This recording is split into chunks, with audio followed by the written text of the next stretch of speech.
Okay, how we doing, folks? Today is Monday, September 19th, 2016. Rich Van Tassel with you, giving you the recap of Week 2 of the NFL season, the Sunday games. We're starting first with the New York Giants and the New Orleans Saints. The Giants winning the game 16-13. The box score first for the Saints. Drew Brees, 29 of 44, 263 yards, one touchdown, no interceptions. Not much in the running game whatsoever for the Saints. Altogether, 13 of 31 for 3.2 yards. Mark Ingram had 9 carries for 30 yards. Brandon Crooks, the top receiver, 7 for 68. Michael Thomas, 4 for 56. Willie Snead, 5 for 54. He had the touchdown. New Orleans recovered 3 fumbles. They had 2 sacks, no interceptions. Will Lutz 2 for 3 in his field goals. Of course, that one miss was a blocked kick return for a touchdown by Janoris Jenkins. For the Giants, Eli Manning 32 of 41, 368 yards, no touchdowns, no interceptions. Altogether, the team was not good running the ball. Both offenses were not very good at all. 32 of 64 for the Giants. Shane Vereen 14 of 42, 3 yards per carry. Rashad Jennings 13 of 27. Sterling Shepard, the rookie, 8 receptions, 117 yards. Victor Cruz, 4 for 91. Odell Beckham Jr., 8 for 86. Eli Manning, Victor Cruz, and Shane Vereen all fumbled, and they were lost, recovered by the Saints, as we just went over. Giants had 2 sacks, no interceptions. Josh Brown was 3 for 4 in his field goals, and of course made the game winner. The big play in the game, obviously, was the Janoris Jenkins. He didn't have the block. Someone else had the block, I believe, and it was returned for a touchdown by Jenkins. The game, I was expecting it to be relatively competitive. I was expecting a much more high-scoring game. The Giants' defense, let's give them credit. They played very well against the Cowboys last week. We saw that. Now, is New Orleans the offense that maybe they were in the past? No, it doesn't appear that way. They put up a lot of points on Oakland, which is why I was expecting more of a high-scoring game. However, Oakland's defense got shredded yesterday by the Atlanta Falcons. So the Giants, we know they tried to improve their defense. They're 2-0 now. The defense has played well. Let's see if that continues. Certainly, it speaks more to beating a Saints team with a Drew Brees than it does beating a Cowboy team with Dak Prescott. But they are improved. They are 2-0. But I'd still like to see a little more, judging based off of what I saw in that Atlanta-Oakland game. The turnovers were big for the Giants. Their offense, actually, they put up a lot of yards. The turnovers were killing them. That's something they certainly have to correct. Up next, the Cincinnati Bengals and the Pittsburgh Steelers. Pittsburgh coming away with the victory 24-16. They moved to 2-0. Andy Dalton, 31 of 54, 366 yards, 1 touchdown, no interceptions. In the running game, 11 of 22. Jeremy Hill, Giovanni Bernard, 5 for 17. Altogether, 18 of 46. 2.6 yards per rush. Giovanni Bernard, a running back, was the top wide receiver. 9 receptions, 100 yards, 1 touchdown. Tyler Boyd, 6 for 78. Brandon LaFell, 3 for 39. A.J. Green held in check with 2 for 38. Giovanni Bernard and Tyler Boyd both fumbled and lost their fumbles. Only 1 sack by Will Clark for the Bengals. 2 interceptions, Adam Jones and Drake Kirkpatrick. Adam Jones had a lot of Antonio Brown. We'll get into that later.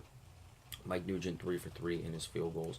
Nothing of note in the kicker punt return games. For the Pittsburgh Steelers, Ben Roethlisberger, 19 of 37, 259 yards, 3 touchdowns, 2 interceptions. D'Angelo Williams did have 94 yards. It took him 32 carries, though. That's under 3 yards per carry. Altogether, 36 of 124, 3.4 yards per carry. However, Ben Roethlisberger had a rush for 14 yards, so that certainly inflated those numbers to even 3.4 yards per rush, which isn't very good to begin with, especially when you're running the ball 36 times. Sammy Coates, 2 receptions, 97 yards. Did not have a touchdown, though, with that many yards per reception. Antonio Brown relatively held in check, 4 for 39. D'Angelo Williams, 4 for 38 and a touchdown. Jesse James, 3 for 29 and a touchdown. Xavier Grimble, 2 for 26 and a touchdown in the receiving game. Pittsburgh recovered the 2 fumbles. They only had 1 sack. It belonged to Arthur Moats. No interceptions. Fitzgerald Toussaint had a 22-yard kick return, so nothing really of note there. And Chris Boswell 1 of 1 in his field goal. So Cincinnati continues to struggle with the Pittsburgh Steelers. In this game, I thought that a guy like an Adam Jones is more fit to cover a Antonio Brown. He had the assignment, did pretty well. They were able to distribute the ball elsewhere, and a lot of incomplete passes by Ben Roethlisberger. So not the best game in passing wise, but they kept Cincinnati in check. They certainly shut down AJ Green. You saw it with the two wide receivers. A lot of passes thrown, and they were going elsewhere to get the yards in this one. But Pittsburgh continues to play well. Certainly that took a hit to Antonio Brown being the MVP, as I would have predicted. Had a lot of guys played a lot better other than Sammy Coates. You did have the touchdowns elsewhere, but no one really had a monster game. I'd say, well, that just shows it. Even if Antonio Brown's numbers are down, you can look at it and say, well, they're clearly focusing on him and other guys are having a big game. So it certainly didn't happen that way yesterday, but Pittsburgh gets the win regardless. Next up, Tennessee Titans and the Detroit Lions. Tennessee coming away with a surprising victory. They were down 9-0 and 12-3 at half. And altogether, after three quarters, we're down 16-3, but 15-3.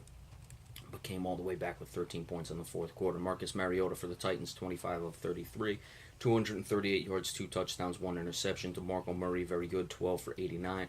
Derrick Henry, 9 for 40. Marcus Mariota, 2 for 11. Altogether, 24 of 139, 5.8 yards per rush. Very good there. Delaney Walker continues to be the favorite target of Marcus Mariota, the tight end. 6 receptions, 83 yards, and a touchdown. DeMarco Murray, 7 of 56. Rashard Matthews, 4 for 40.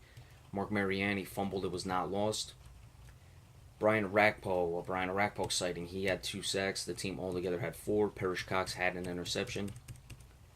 Nothing of note in the kick or punt returns. Ryan Suckup was 1 for 2 in his field goals for the Detroit Lions. Matthew Stafford was 22 of 40.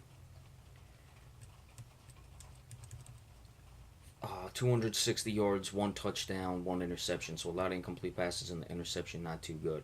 Amir Abdullah, 6 rushes, 38 yards. Theo Riddick, 11 for 37. Matthew Stafford had 2 for 31. So they were 23 of 137 altogether, which is 6 yards per rushing. And Dwayne Washington was also 4 for 31. So you can even take Matthew Stafford's 2 for 31 out of there. They still rushed the ball very well. Not very much in the receiving game. As far as targets, only 5 guys were hit for passes. Marvin Jones, 8 of 18. Eric Ebron, 4 for 53. Anquan Bolden, 4 for 38 and a touchdown. No fumbles for Detroit. They had 3 sacks. Ezekiel Ansah did not have any of them. However, Haloti Ngata had half a sack. Glover Quinn had an interception. Nothing of real note in the kick or punt return games. Matt Prater, 2 for 2 in the field goal. So Detroit really hurt themselves with this one. They had a chance to go 2-0, had the lead against a poor Tennessee Titan team. I think the Titans are one of the worst teams in the league, to be quite honest with you. They could not find a way to hold on to that lead, could not find the end zone. Matthew Stafford had his interception, which certainly not throwing as many as he had in the past, but a lot of incomplete passes really killed the Detroit Lions in this game, and they're going to be kicking themselves for losing that. Hats off to the Tennessee Titans for finding their running game. The Baltimore Ravens defeated the Cleveland Browns 25-20. They were down 20-2 after the first quarter and then held Cleveland scoreless the rest of the game. Joe Flacco, 25 of 45, 302 yards, 2 touchdowns, 2 interceptions. Rushing for Baltimore, Terrence West, 11 for 42. Justin Forsett, 14 for 37.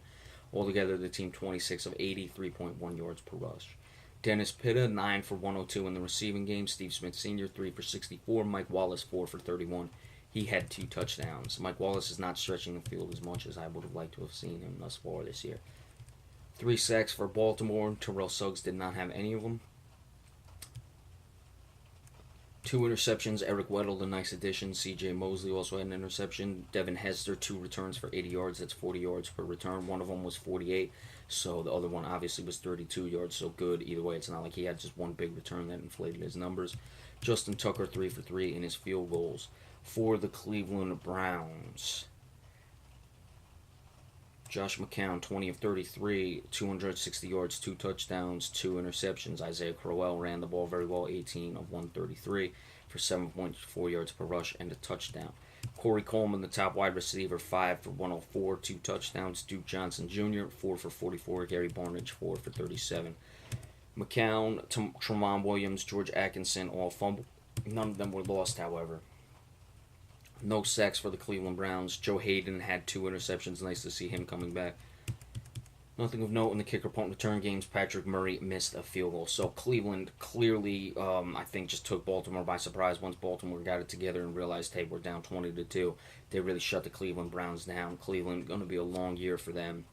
and you can just see why the struggles here in this game were brutal for them. It's just a terrible team, and this is why turnovers and not able to hold a 20-2 lead.